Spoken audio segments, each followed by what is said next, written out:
இந்த சோதனையான காலகட்டத்துல நான் கஷ்டம் எல்லாத்தையும் மறந்துட்டு சிரிக்கிறேன்னா அதுக்கு நீங்க தான் பாட்டி காரணம். அப்படி சொல்லாதம்மா. நான் கொஞ்சம் சிரிச்சிட்டு இருக்கேன்னா அதுக்கு காரணம் நீதான். கோச்சிட்டு போன புருஷனை எப்படி கூட்டிட்டு வந்தேன்னு கேட்டா கர்ப்பமா இருக்கேன்னு சொன்ன பாரு. இதை கேட்டுட்டு சிரிக்காம இருக்க முடியுமா? நிஜமா அப்படிதான் சொன்னியா? ஆமா பாட்டி, அப்படிதான் சொன்னேன். எனக்கு ஏன் அப்படி சொல்ல தோணுச்சுன்னே தெரியல. திடீர்னு வாயில வந்துச்சு, சரின்னு எடுத்து விட்டேன். கர்ப்பம்னு நான் சொன்னதுமே அவர் முகம் போன போக்க பாக்கணுமே. இப்படி குதிக்கிறாரு, அப்படி குதிக்கிறாரு, லிஃப்ட் விட்டு வெளியே ஓடுறதுக்கு ட்ரை பண்றாரு. லிஃப்ட் உள்ள கரண்ட் வேற இல்ல. வசமா என்கிட்ட மாட்டிக்கிட்டு அவர் பட்ட பாடு இருக்கே, அத நினைச்சா இன்னும் கூட எனக்கு சிரிப்பு தான் வருது. எனக்கு ஏஜே கிட்ட ஒரு விஷயம்தான் புரியல. அவன் ஏன் அர்ச்சனாவை திட்டல? பாட்டி, அவரோட கேரக்டர் யாரையும் எதையோ சொல்லி அவங்க மனசு வருத்தப்படக்கூடாதுன்னு நினைப்பாரு. அர்ச்சனா, சித்ரா, மாயா இவங்க எல்லாருமே அது ரொம்ப சாதகமா எடுத்துக்கிட்டாங்க. நான் என்னால முடிஞ்ச வழியில எல்லாம் அவரை வழிக்கு கொண்டு வர போராடிட்டு இருக்கேன். நான் ஒரு பக்கம் போனா அவர் ஒரு பக்கம் போயிட்டு இருக்காரு. நான் கொஞ்ச நாள் அவர் கூட பேசாம இருக்கலாம் தான் நினைக்கிறேன். அவர் மனசு போல அவர் இருக்கட்டும். அவர் இருக்கிற வீட்டுல நான் இருக்கிறதும், அவரு சாப்பிடுற சாப்பாட்டுல கொஞ்சத்தை நான் சாப்பிடுறதும், அவருக்காக சமைக்கிற பாக்கியமும் மட்டும் எனக்கு கிடைச்சா போதும் பாட்டி. மனசுக்குள்ள இவ்வளவு வருத்தத்தை வச்சுக்கிட்டு தான் நீ சிரிச்சுக்கிட்டு இருந்தியாம்மா? ஆம்பளை மனசு இன்னைக்கு இருக்கிற மாதிரி நாளைக்கு இருக்காது. நீ தைரியமா இருமா. ஏஜிவை பத்தி கூட எனக்கு அவ்வளவா வருத்தம் இல்ல பாட்டி. ஆனா இந்த அர்ச்சனை பண்ணி வச்சிருக்க வேலைய பாத்தீங்களா? இது அவளா செய்யறாளா, இல்ல விக்ரம் அவளை தூண்டி விட்டு இந்த விஷயத்தெல்லாம் பண்ண வைக்கிறானானே தெரியல. இனியும் நான் சும்மா இருந்தேன்னா என் மேல ஏதாவது வேண்டாத பழிய போட்டு இந்த வீட்டை விட்டே துரத்திடுவாங்க. நான் அலர்ட்டா இருக்கிறதுன்னு முடிவு பண்ணிட்டேன். ஏன் அர்ச்சனா இப்படி நடந்துக்கிறான்னு அர்ச்சனாவையே தொடர்ந்து ஃபாலோ பண்ணி அவ எங்க போறா, யார பாக்குறா, யார்கிட்ட பேசுறா அப்படின்னு ஃபுல்லா வாட்ச் பண்ண போறேன். அவளை கையும் களவுமா பிடிக்கணும். அப்பதான் அவ இனிமே என்னோட வழிக்கு வராம இருப்பா. உலகத்துல யார வேணாலும் திருத்தி ஒரு வழி கொண்டு வந்துடலாமா? ஆனா அர்ச்சனாவை எந்த வகையிலயும் சரி பண்ண முடியாதுமா. பாட்டி, உலகத்துல திருத்தவே முடியாதவங்க அப்படின்னு யாருமே இல்ல பாட்டி. அர்ச்சனாவை எப்படி வழிக்கு கொண்டு வரதுன்னு நான் பல வகையில யோசிச்சு வச்சிருக்கேன். அர்ச்சனா கண்டிப்பா வழிக்கு வருவா.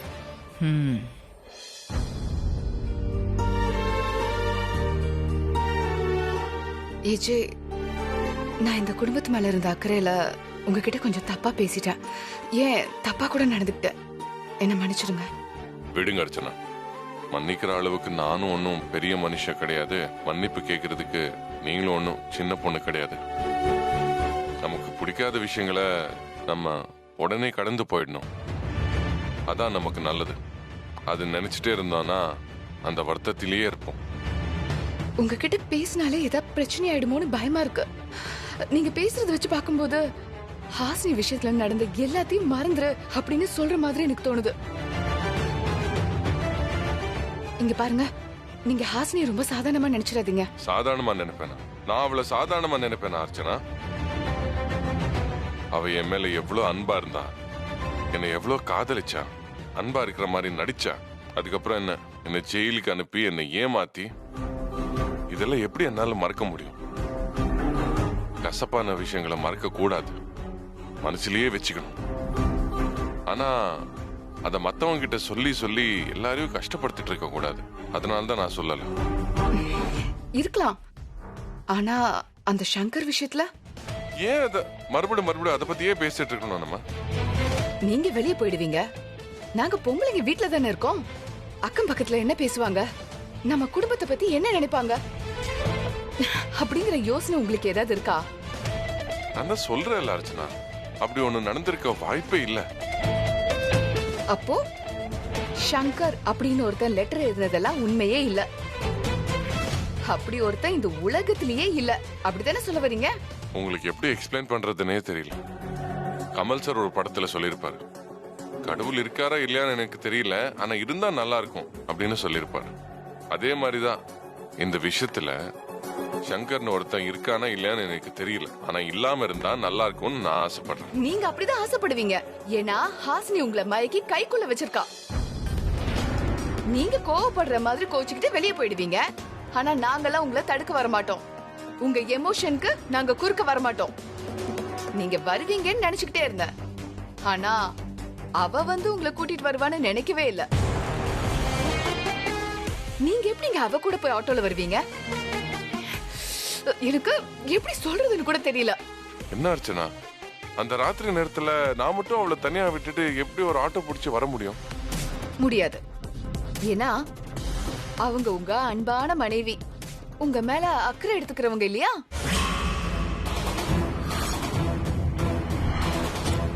இங்க பாருங்க, நீங்க நான் ஏதோ அவ மேல கோவத்துல சொல்றேன் அப்படின்னு என்ன சமாதானப்படுத்துற பேச்செல்லாம் முதல்ல விடுங்க. ஒரு நாள் இல்லைன்னா ஒரு நாள் அந்த சங்கரை கையும் களவுமா பிடிச்சு உங்ககிட்ட காட்டுவேன். அப்ப நீங்க என்ன நம்புவீங்க. அது வரைக்கும் நீங்க என் மேல கோவமா இருந்தாலும் சரி, நான் அதுக்கு வருத்தப்பட மாட்டேன். தயவு செஞ்சு நான் செய்யற விஷயம் நம்ம குடும்பத்துக்கு நல்லதுதான் அப்படின்னு நீங்க நினைச்சா நான் சந்தோஷப்படுவேன்.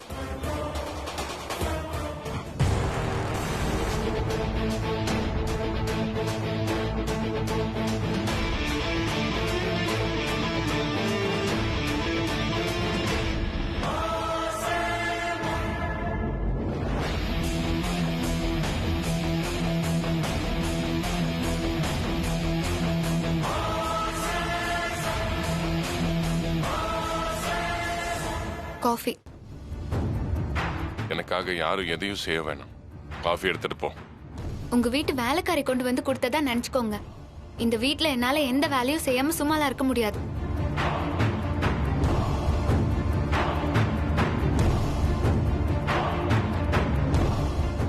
சாரி, சக்கரை போடுறதுக்கு மறந்துட்டேன்னு நினைக்கிறேன்.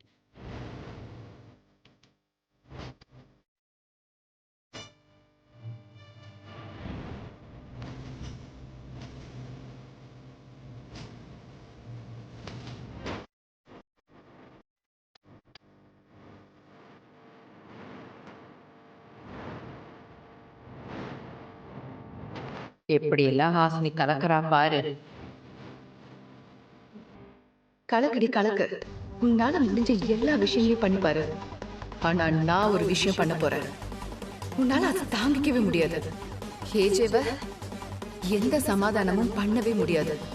அவரே உன்னை கழுத்தை பிடிச்சி இந்த வீட்டை விட்டு வெளியே தள்ளுவாரு. காஃபி வேண்டாம்னு கீழே கொண்டு வந்தா எல்லாரும் முன்னாடியும் காஃபில சக்கரை கலக்கி சீன் கிரியேட் பண்றியா? நீங்க காஃபி வேண்டான்னு சொல்றதுக்கு தான் வந்தீங்கன்னு எனக்கு நல்லாவே தெரியும். அதுக்கு தான் நானும் தயாரா இருந்தேன். இனிமே யார் யாரை எப்படி டீல் பண்ணணும்னு எனக்கு நல்லாவே தெரிஞ்சு போச்சு. மதியம் என்ன சமைக்கணும்?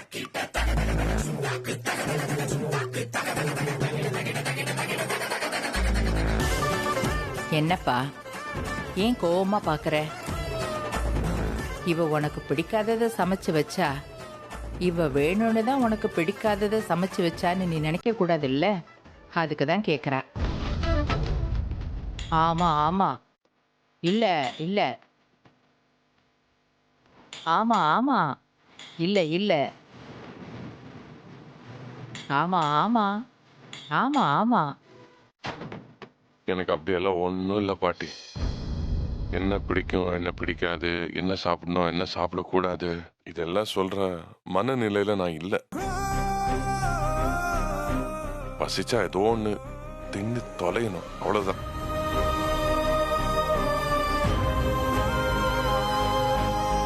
இந்த ஜெயில் வாழ்க்கை எனக்கு பழகி போச்சு பாட்டி.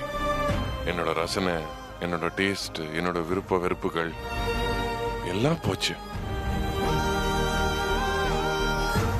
அப்படிலாம் உறுதியா நினைக்காதப்பா. போயிடும் நினைச்சா அது கண்டிப்பா போயிடும். போகக்கூடாதுன்னு பத்திரப்படுத்திக்கணும்.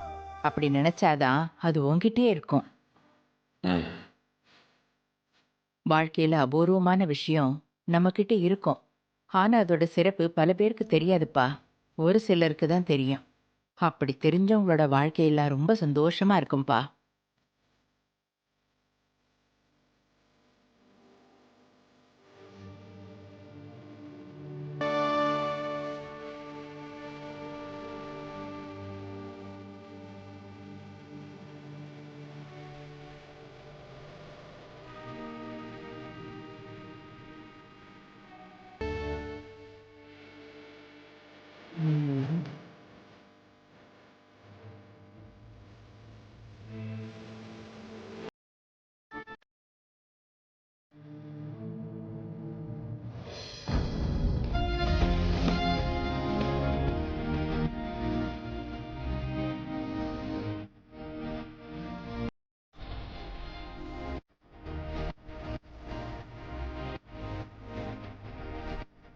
Sir morning sir. Good morning Mani, நல்லா இருக்கீங்களா? சார் நீங்கள் எப்படி இருக்கீங்க சார்? Going on. சார் ஏதாவது சாப்பிட்றீங்களா சார்? இப்போதைக்கு எதுவும் வேணாம். ஜஸ்ட் ஒரு டீ சொல்லிடுங்க. Okay sir.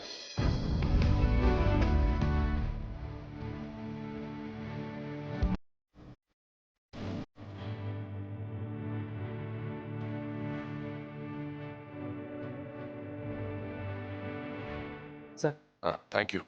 உட்காருங்க. சொல்லுங்க, பிஸ்னஸ்ல எப்படி போயிட்டு இருக்கு? நான் ஜெயிலில் இருந்தப்ப பிஸ்னஸ் பத்தி பேச நிறைய தடவை வந்தீங்க. ஆனா அதை பத்தி பேச மனநிலையில நான் அப்ப இல்ல. சொல்லுங்க, ஏன் தயங்குறீங்க? என்னோட கால்குலேஷன் படி ஒரு 25% லாஸ் ஆகுது வந்திருக்கும். கரெக்ட் தானே? இல்லை சார், 25% லாபமே கிடைச்சிருக்கு. லாபமா? அது எப்படி? நான் வேற இல்லையே. நீங்கள் இல்லைன்னா என்ன சார், உங்கள் ஒய்ஃப் மேடம் இருந்தாங்களா சார்? மனைவியா? அவங்க வந்தாங்களா? ஆமாம் சார், ஹாசினி மேடம் காலையிலேயே ஆஃபீஸ் வந்துடுவாங்க. நைட் ரொம்ப நேரம் ஒர்க் பண்ணிவிட்டு லேட்டாக தான் வீட்டுக்கு போவாங்க. ஏதாவது லாயரை பார்க்கணும், கோர்ட்டுக்கு போகணும் அண்டு அப்படின்னா மட்டும்தான் வெளியே போவாங்க. ரொம்ப ஹார்ட் ஒர்க் பண்ணாங்க சார். சில சமயங்களில் டிஸ்வாஷ் பண்ணுறவங்க வராமல் போனால் அந்த வேலையை அவங்களே இழுத்து போட்டு செய்வாங்க சார். ரெஸ்டாரண்ட் ஆன்லைன் டெலிவரி அவங்க தான் எஸ்டாப்ளிஷ் பண்ணாங்க.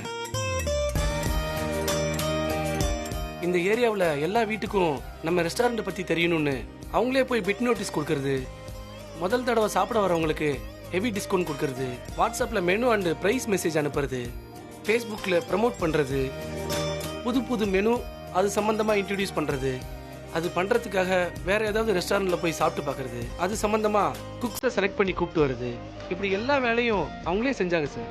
அதோட ரிசல்ட் தான் சார் இந்த ப்ராஃபிட்டு. அவங்களுக்கு ஹோட்டல் இண்டஸ்ட்ரியில் எக்ஸ்பீரியன்ஸ் இருக்கா? அவங்க பண்ணது எல்லாமே புதுசாக நீங்கள் அட்வைஸ் பண்ணி தான் பண்ணுறாங்கன்னு நினச்சேன் சார். ஏன்னா உங்களை பார்க்க டெய்லி அவங்க வருவாங்க சார். என்ன சொன்னீங்க? அவங்க என்ன ஜெயில பார்க்க வருவாங்களா? ஆமாம் சார், இவ்வளோ பெரிய ரெஸ்டாரண்ட்டில் அவங்களே உங்களுக்கு பிடிச்சத சமைச்சு கொண்டு வருவாங்க சார். என்னது இது? என்ன ஜெயில வந்து பார்த்துதான் சொல்றாரு. அவளை நான் பார்க்கவே இல்லையே. சார் ஒரு நிமிஷம் சார். முதல்ல 2 தடவை நான் அவளை பார்த்ததுக்கு அப்புறம் அவளை பார்க்கவே இல்லையே. எப்போ வந்தா? எங்க இருந்தா? இவர் சொல்றது உண்மைதானா? சார் நீங்கள் இல்லாதனால பணத்தை பேங்க்கில் டெபாசிட் பண்ண முடியல சார். ஏதாவது அவசரத்துக்கு பணம் வேணும்னா உங்ககிட்ட செக்கில் சைன் வாங்கணும், அதெல்லாம் காம்ப்ளிகேட்டடாக இருக்கும்னு எல்லா விஷயத்தையும் கேஷாகவே டீல் பண்ணிட்டோம். ஓகே, இந்தாங்க சார். தேங்க்யூ. சரிங்க சார், நான் வரேன். தேங்க்யூ.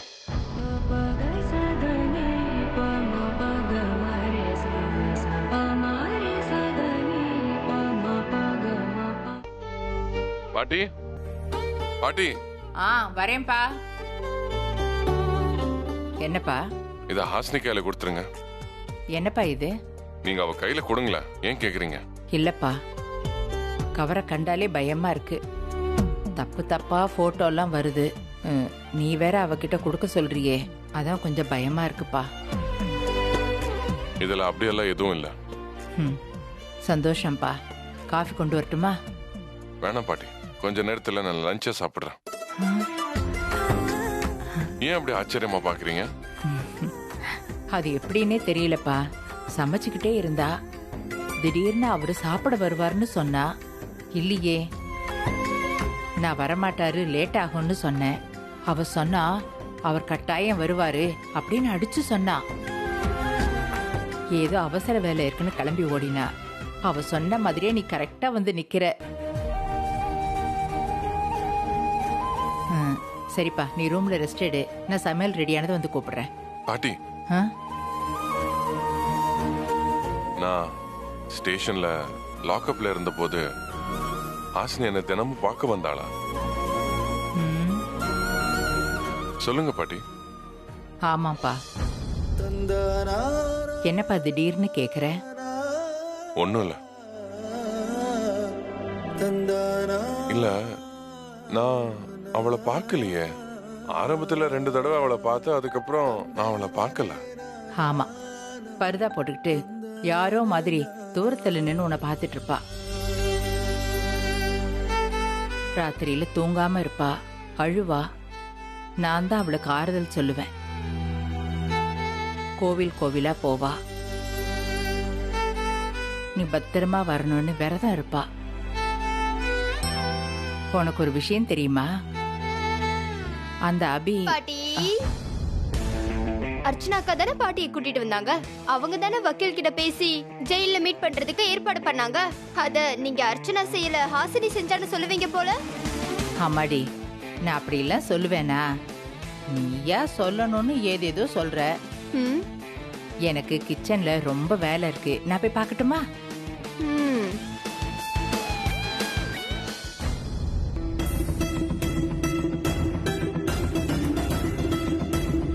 ம்.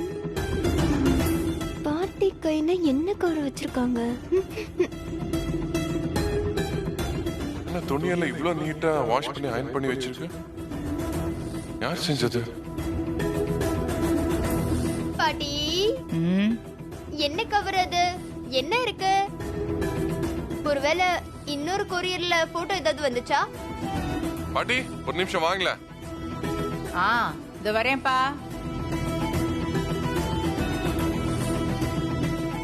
என்னப்பா? என்னோட துணியெல்லாம் யார் துவைச்சு அயன் பண்ணி வச்சது? இந்த வீட்ல வேற யாருப்பா பண்ணுவாங்க? ஹாசினியை தவிர ஹாசினி தான் பண்ணா. ஒண்ணும் இல்ல.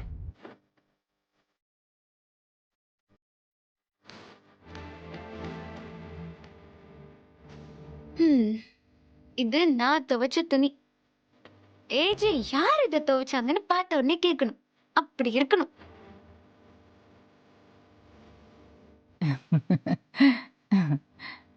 நல்ல புருஷன், நல்ல பொண்டாட்டி.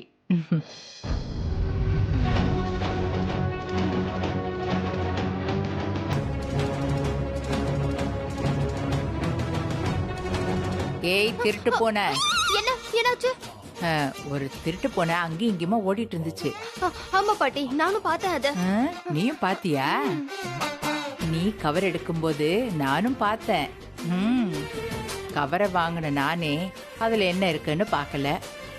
உன்னை பார்க்க விடுவேனா?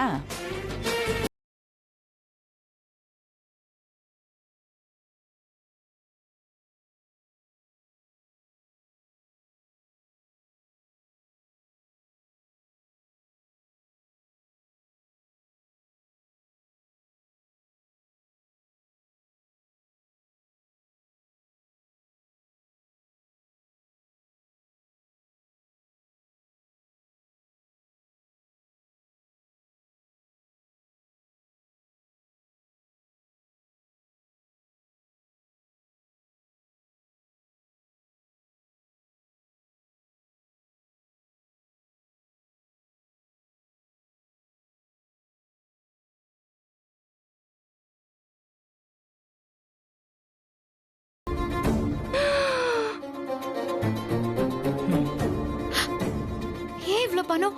நான் எதுவும் கேட்கலையே. அதுவும் என்கிட்ட தராம ஏன் உங்ககிட்ட கொடுத்தாரு?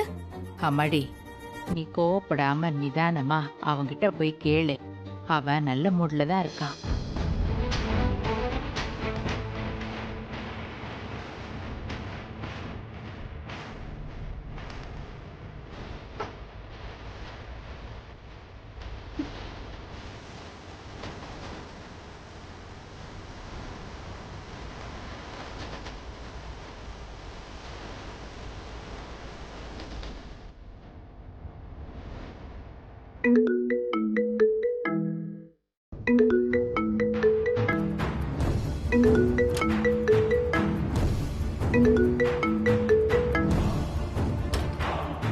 ஹலோ, ஏய், யார் அது போன்ல? Unknown number. தெரியாத நம்பர்ல இருந்து ஏன் போன் எடுக்கிறேன்? ரொம்ப நேரமா ரிங் ஆயிட்டு இருந்துச்சு. அதனால என்ன? தெரியாத நம்பர்னா அட்டெண்டே பண்ண மாட்டேன் நான். ஏன் அப்படி? அவ போன் பண்ணி உங்க பொண்டாட்டி. அவன் ஃபோன் பண்ணி உங்க பொண்டாட்டிய பத்தி என்ன சொல்றான்? அதெல்லாம் என்னால சொல்ல முடியாது, புரியுதா? கேக்குறதுக்கு அவ்வளவு அசிங்கமா இருக்கும், எனக்கு அவமானமா இருக்கும். இதெல்லாம் ஏன் கேட்டுட்டு இருக்கேன்னு இருக்கும். இதெல்லாம் நான் கேட்டு தினமும் வலி அனுபவிச்சு நான் வாழ்ந்துட்டு இருக்கேன். ஏன் வாழ்றேன்னு எனக்கு தெரியல.